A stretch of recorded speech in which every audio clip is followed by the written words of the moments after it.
Imaginez, vous montez dans un avion pour un vol de nuit. Vous trouvez votre siège, vous attachez votre ceinture. Autour de vous, certains passagers lisent un livre, d'autres regardent un film ou ferment déjà les yeux. Tout semble parfaitement normal. Mais quelques minutes plus tard, vous disparaissez. Pas un appel, pas un message, pas un SOS. Comme si vous n'aviez jamais existé.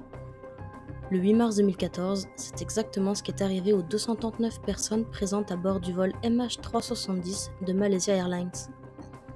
12 ans plus tard, malgré des recherches gigantesques, des satellites, des navires et des sous-marins, personne n'a été capable de retrouver l'épave complète. Et c'est ce qui rend cette histoire encore plus troublante. C'est que l'avion, lui, semblait continuer à voler, alors que plus personne ne pouvait communiquer avec lui. Bienvenue sur ma chaîne.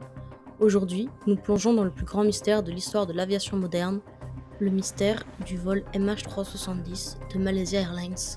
Le 8 mars 2014, il est un peu plus de minuit à Kuala Lumpur, en Malaisie. Le Boeing 777-200ER de Malaysia Airlines s'apprête à décoller à destination de Pékin. À son bord, 227 passagers, 12 membres d'équipage, 239 personnes au total. Des familles, des touristes, des étudiants, des hommes d'affaires et des enfants. Personne n'imagine que ce vol entrera dans l'histoire. Aux commandes se trouve le commandant Zahari Ahmad Shah, pilote depuis plus de 30 ans, respecté par ses collègues, plus de 18 000 heures de vol. À ses côtés, le copilote Farik Abdulhamid, âgé de seulement 27 ans. Le décollage se déroule parfaitement. Les contrôleurs aériens ne signalent aucune anomalie. Le temps est calme, l'avion monte progressivement jusqu'à son altitude de croisière. À bord, tout semble normal. Les hôtesses commencent leur service, les passagers s'installent confortablement, certains dorment déjà. Personne ne sait que quelques minutes plus tard, le monde entier va perdre leurs traces. À 1h19 du matin, le copilote transmet une phrase tout à fait banale à la tour de contrôle. Good night, Malaysian 370. Bonne nuit, Malaysia 370. Ce sont les derniers mots officiellement entendus depuis le cockpit. Quelques secondes plus tard, le transpondeur de l'avion s'éteint brutalement. Le transpondeur est un appareil essentiel. C'est lui qui permet aux contrôleurs de suivre précisément un avion sur leurs écrans. Sans lui, l'appareil devient invisible pour les radars civils. Au début, personne ne s'inquiète vraiment.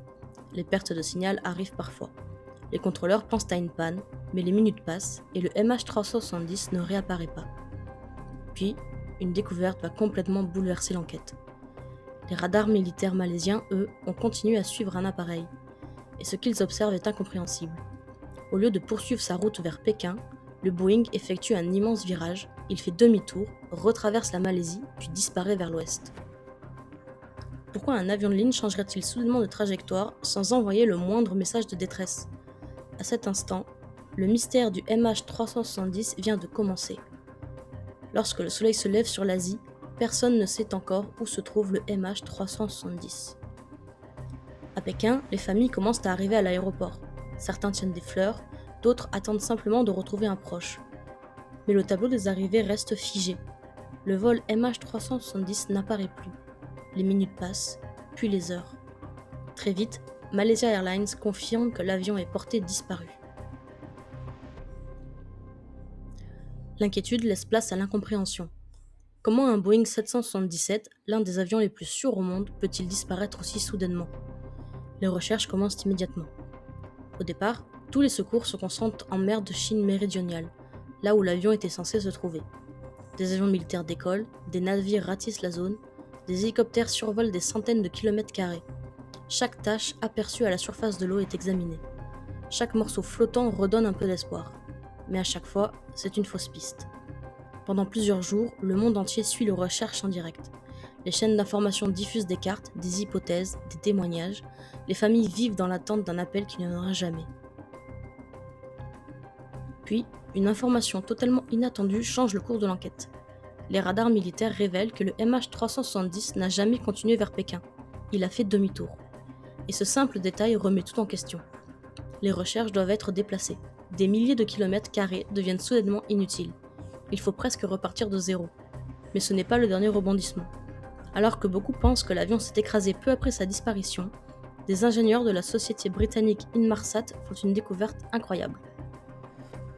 Même si les systèmes de communication principaux étaient coupés, le Boeing échangeait encore automatiquement de petits signaux avec un satellite. Ces signaux sont presque insignifiants. Ils ne contiennent ni position de GPS, ni messages, ni coordonnées. Seulement une sorte de bonjour automatique envoyé toutes les heures. Ce que les spécialistes appellent des handshakes. Pendant des semaines, les ingénieurs analysent ces données. Ils calculent la vitesse de l'avion, la rotation de la Terre, la distance entre le satellite et le Boeing, un travail extrêmement complexe. Puis, ils arrivent à une conclusion stupéfiante. Le MH370 ne s'est pas écrasé quelques minutes après avoir disparu des radars. Il aurait continué à voler pendant près de 7 heures. 7 heures, sans aucun contact radio, sans aucune explication, sans que personne ne sache réellement qui contrôlait encore l'appareil. Grâce à ces calculs, les chercheurs dessinent deux immenses trajectoires possibles. Une vers le nord, l'autre vers le sud. Très vite, la première est écartée. Il ne reste plus qu'une immense zone perdue au milieu de l'océan Indien. L'un des endroits les plus isolés de la planète. C'est là que vont désormais se concentrer toutes les recherches.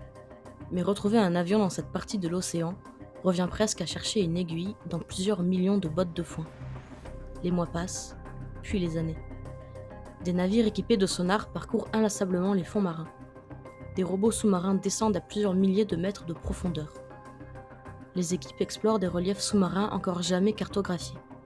Chaque nouvelle mission nourrit un immense espoir. Peut-être que cette fois, ils vont enfin retrouver le MH370. Mais encore une fois, rien. Aucune épave, aucun moteur, aucun fuselage. Seulement un immense désert sous-marin. À ce moment-là, beaucoup commencent à se demander si l'avion sera retrouvé un jour. Puis, en juillet 2015, plus d'un an après la disparition, un simple morceau de métal va relancer toute l'enquête. Pendant plus d'un an, le MH370 reste introuvable. Pour les familles des victimes, l'attente devient insupportable. Pas d'épave, pas de réponse, pas de lieu précis où se recueillir. Puis le 29 juillet 2015, un événement va relancer l'enquête. Sur une plage de l'île de la Réunion dans l'océan Indien, un morceau d'avion est découvert par des promeneurs. Une pièce longue d'environ 2 mètres. Rapidement, les experts l'identifient. Il s'agit d'un flaperon, une partie mobile située sur l'aile d'un Boeing 777. Et ce détail est extrêmement important, car à ce jour, le MH370 est le seul Boeing 777 connu à avoir disparu dans cette zone. Les analyses confirment finalement que ce morceau provient bien du vol disparu. Pour la première fois depuis mars 2014, le monde obtient une preuve physique. Le MH370 est bien quelque part dans l'océan Indien. Mais une question reste entière. Où exactement ? Après cette découverte, d'autres morceaux sont retrouvés dans différentes régions de l'océan Indien.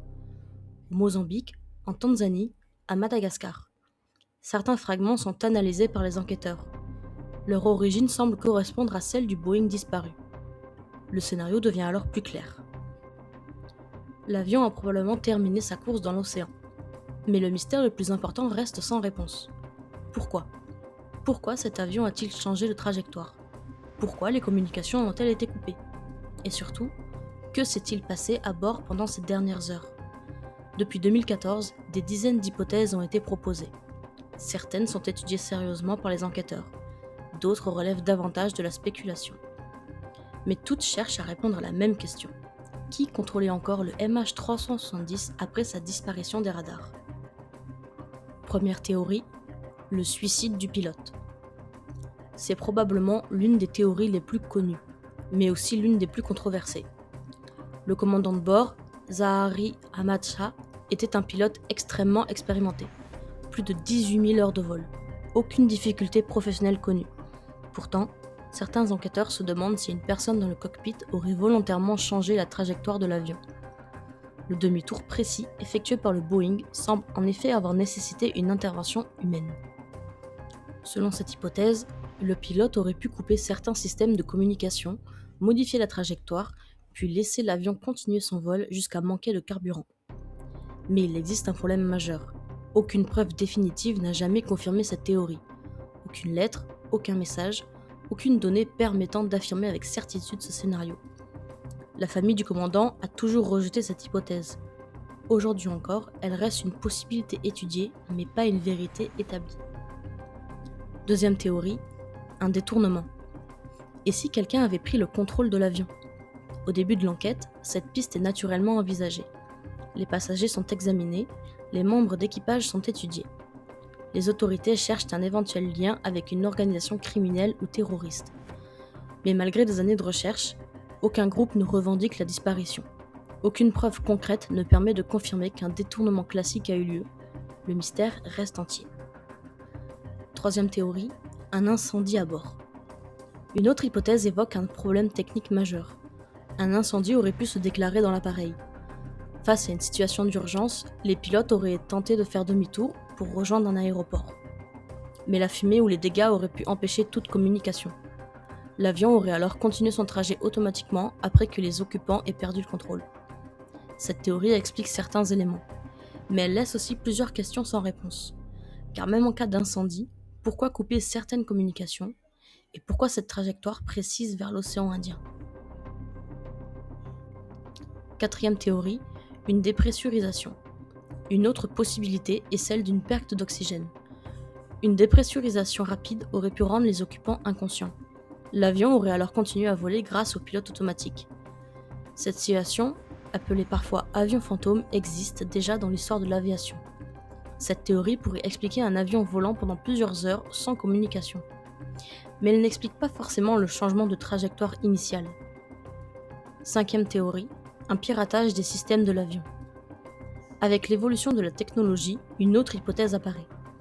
Et si quelqu'un avait réussi à prendre le contrôle du Boeing 777 ? Certains imaginent qu'une personne aurait pu modifier les systèmes de navigation de l'appareil à distance. Mais cette théorie rencontre rapidement un problème. Les experts en aviation rappellent que les systèmes critiques d'un avion de ligne moderne ne sont pas conçus pour être contrôlés simplement depuis l'extérieur. À ce jour, aucune preuve sérieuse n'a démontré qu'un piratage informatique aurait pu provoquer la disparition du MH370. Cette hypothèse reste donc possible dans l'imaginaire collectif, mais elle n'est pas soutenue par des éléments concrets. Et puis, comme souvent lorsqu'un mystère reste sans réponse pendant des années, les théories les plus incroyables apparaissent. Certains parlent d'une opération militaire secrète, d'autres évoquent une intervention gouvernementale. Certains vont même jusqu'à imaginer des scénarios beaucoup plus extraordinaires encore. Mais il faut le rappeler, ces hypothèses ne reposent aujourd'hui sur aucune preuve vérifiable. Elles existent surtout parce qu'un vide demeure, un vide immense. Car lorsqu'un avion disparaît avec 239 personnes à bord, le cerveau humain cherche forcément une explication. Alors, que savons-nous avec certitude ? Nous savons que le MH370 a décollé de Kuala Lumpur dans la nuit du 8 mars 2014.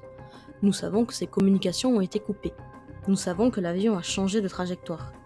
Nous savons qu'il a continué à voler pendant plusieurs heures. Nous savons que des débris appartenant au Boeing ont été retrouvés dans l'océan Indien. Mais nous ne savons toujours pas pourquoi l'avion a changé de direction, qui était réellement aux commandes durant ces dernières heures, et surtout, où se trouve exactement l'épave principale. Imaginez, quelque part au fond de l'océan Indien, à plusieurs milliers de mètres sous la surface, dans une obscurité totale, un Boeing 777 repose peut-être encore sur le fond marin. À l'intérieur, des réponses, des indices. Peut-être les dernières informations capables d'expliquer ce qui s'est réellement passé cette nuit-là. Pendant des années, des équipes ont tenté de retrouver cet avion. Certaines recherches ont été arrêtées, d'autres pourraient reprendre un jour. Car tant que l'épave n'aura pas été retrouvée, l'histoire du MH370 ne sera jamais complètement terminée. Plus de 10 ans après sa disparition, le vol MH370 reste l'un des plus grands mystères de l'histoire moderne. Une histoire où chaque réponse semble apporter encore plus de questions. Un avion, 239 personnes, une trajectoire inconnue et un silence qui dure encore aujourd'hui. Alors, selon vous, que s'est-il réellement passé à bord du MH370 ? Pensez-vous qu'il s'agit d'un accident, d'un acte volontaire, d'un problème technique ? Ou pensez-vous qu'une partie de l'histoire nous échappe encore ? Dites-moi votre théorie dans les commentaires. Je lirai vos avis et vos réflexions avec attention. Si cette histoire vous a captivé, pensez à laisser un like et à vous abonner. Chaque abonnement aide la chaîne à grandir et me permet de continuer à vous raconter des affaires incroyables, des disparitions inexpliquées et des mystères qui continuent de fasciner le monde. La prochaine histoire est déjà en cours de préparation. Et croyez-moi, elle pourrait être encore bien plus troublante. À très bientôt pour une nouvelle histoire vraie, qui elle aussi cache peut-être encore des secrets.